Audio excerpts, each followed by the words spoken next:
tonga soa indray tamin'ny pejy CT Mata. Amin'ity vidéo ity tsika dia hiresaka momba ny broker na koa plateforme d'échange na exchange aty amin'ny crypto. Be dia be ny olona sahirana mitady broker aty amin'ny raha vao manao trading indrindra fa ireo débutant, indrindra amin'ny resaka fiabilité zany satria any amin'ny broker no andefasina an'ilay fonds zany raha ohatra ka anao trading. Nefa misy alternative afaka atao zany hoe afaka atao ny manao trading tsy mila mandalo broker zany. Ahoana ny possible an'izay? Possible zay noho ny révolution ny technologie blockchain sy ny finance décentralisée. Raha mahaliana anao zany manasa anao hanaraka ny vidéo hatramin'ny farany jerentsika daholo ny étape rehetrarehetra tokony arahana anatin'ilay processus. Ny objectif zany dia tsy miankin-doha amin'ny broker intsony ianao raha vao manao trading direct ao anatin'ny portefeuille anao zany no milancer trade zany ianao. Ny misy étape maromaro izy io. Étape voalohany dia mila fantarinao aloha inona ny atao hoe blockchain sy ny finance décentralisée. Zava-misy amin'izao tsika zany ny ankamaroan'ny olona zany amin'izao mampiasa ny antsoina hoe système centralisé. Mandalo ianao amin'ny antsoina hoe intermédiaire.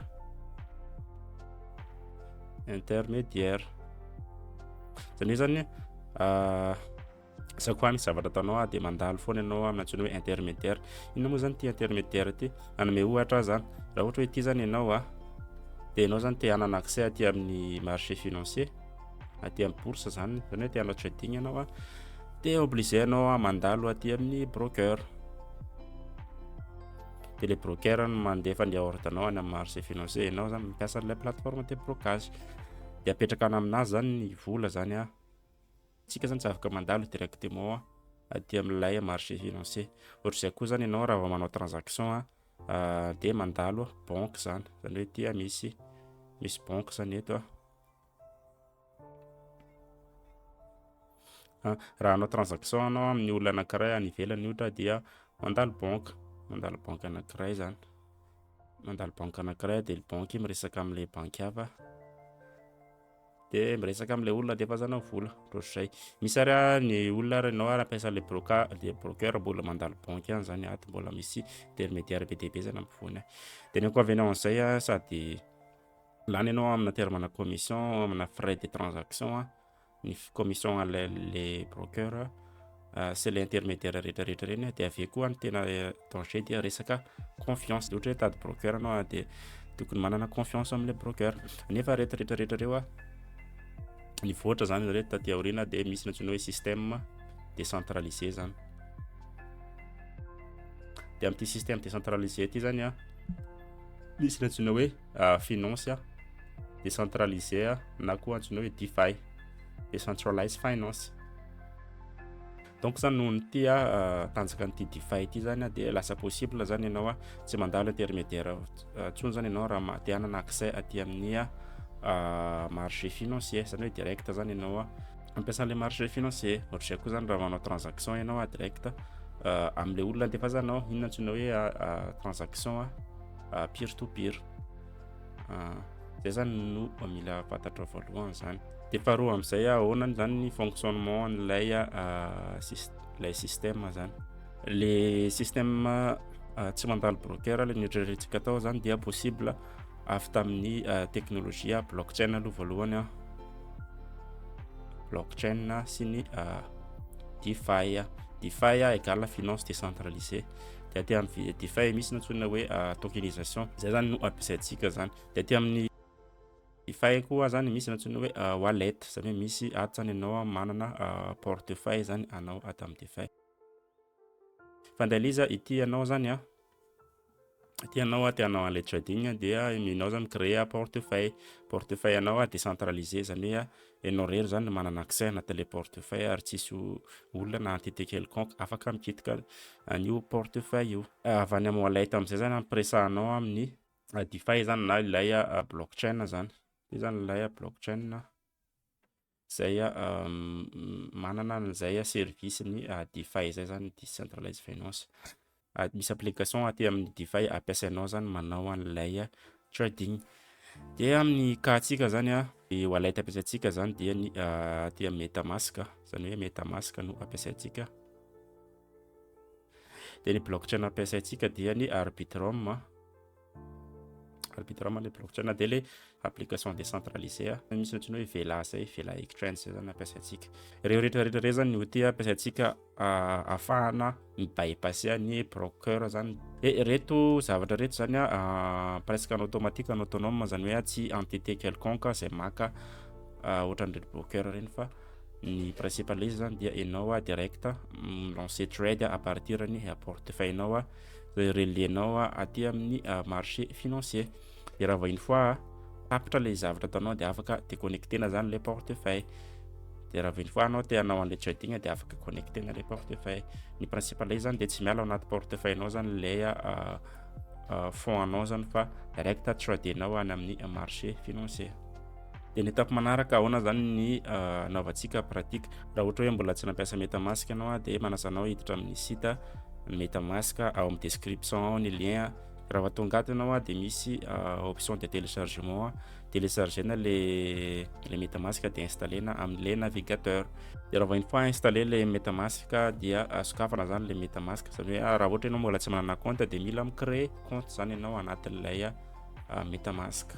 De ninazy zany efa vao installé ninazy ny MetaMask, donc idirako zany le izy apiditra mot de passe de verrouilleko le MetaMask. Dia ohatr'izao izy zany raha ohatra tafiditra anaty MetaMask de agrandifieko zany ny vue am'izay hita tsara lay portefeuille zany. Par défaut izy io ny Ethereum ny blockchain ampiasain'ny MetaMask, zany hoe zany nefa ny ampiasaitsika dia ny Arbitrum. Donc zany obligé ianao tsy maintsy manova ny antsoina hoe réseau na manova blockchain. De raha manova blockchain de cliquena ato dia de ovaina an'ilay réseau Arbitrum. Raha ohatra hoe mbola tsisy Arbitrum ny MetaMask anao de mila miajouter anao réseau ajoutena ato anatin'ny recherche ato anatin'ny manuellement zany de tena tsara zany de ajoutena manuellement le réseau. Ninahy moa zany efa misy ato de ovaiko fotsiny ty Ethereum ty ovaiko Arbitrum. Et raha vao une fois tafiova Arbitrum lay réseau zany hoe le blockchain dia voalohany ianao dia manao dépôt. Raha ohatra portefeuille vaovao izy de manao dépôt dépôt directement, zany hoe aty amin'ny mandeha amin'ity menu ety ambony à droite ato de mandeha amin'ny détail compte. De scanena ty QR code ty na atao copier-coller le adresse ato ambany de alefa amin'ity zany lay crypto ho anaovana lay trading.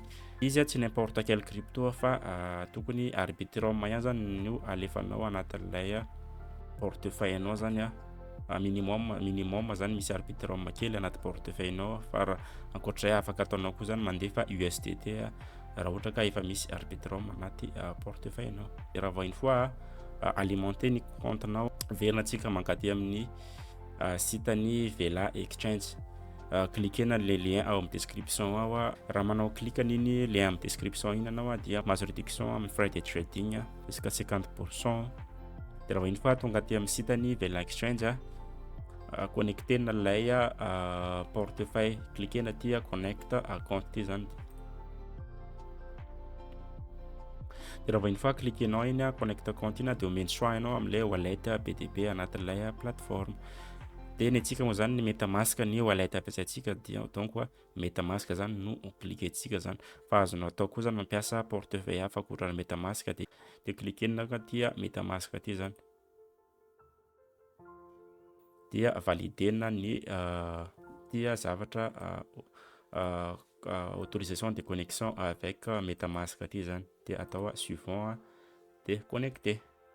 Raha vao une fois connecté le wallet dia jereo fa misoratra ty ambony aty lay adresse anao any amin'ny MetaMask zany de verifiena tsara fa Arbitrum lay blockchain ampiasaina. De zay zany ny étape arahana zany raha ohatra ka de anao trading tsy mandalo broker amin'ny alalan'ny teknolojia blockchain sy ny finance décentralisée. Voalohany ny resaka paire de anaovana trading. Par défaut izy io crypto-monnaie mipetraka ao zany hoe ny Bitcoin, Ethereum, ny BNB na ny Cardano na ny Dogecoin, BTB izy ato afaka ataonao ny manao trade crypto de ny effet de levier jusqu'à x100.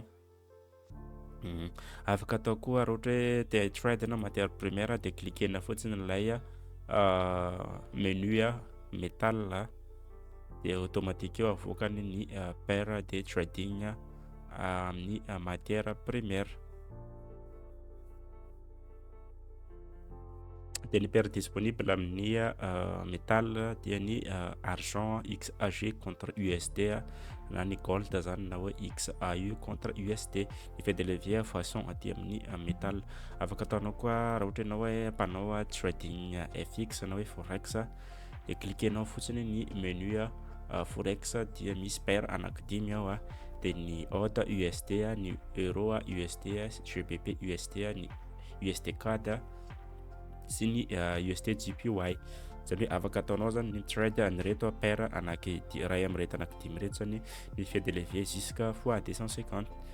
De raha fois voafidinao ny paire de trading ampiasaina dia en terme na resaka position misy position longue de misy position short, zany hoe contrat perpétuel zany tianao hoe contrat futur zany.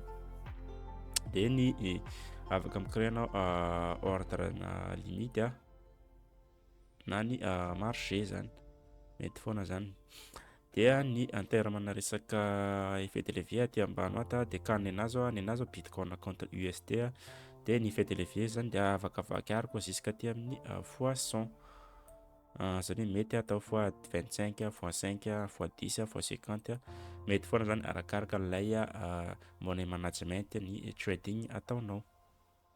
De eto ambany ny take profit zany hoe afaka venona take profit par rapport am'izay point d'entrée anao zany afaka atao 2%, 5% na 10% na soratana manuellement mihitsy zany le valeur-ny anaovanao take profit.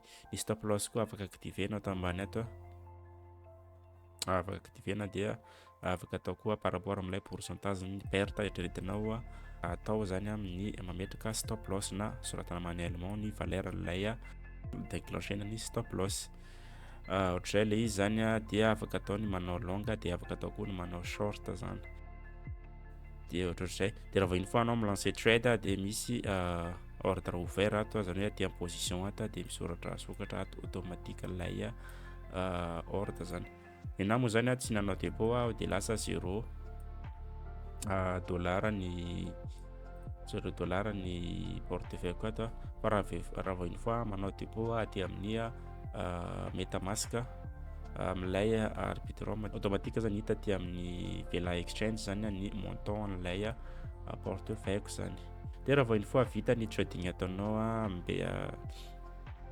afaka atao zany déconnecter na le portefeuille, il suffit mandeha amin'ny portefeuille atao ambony ato dia déconnecté.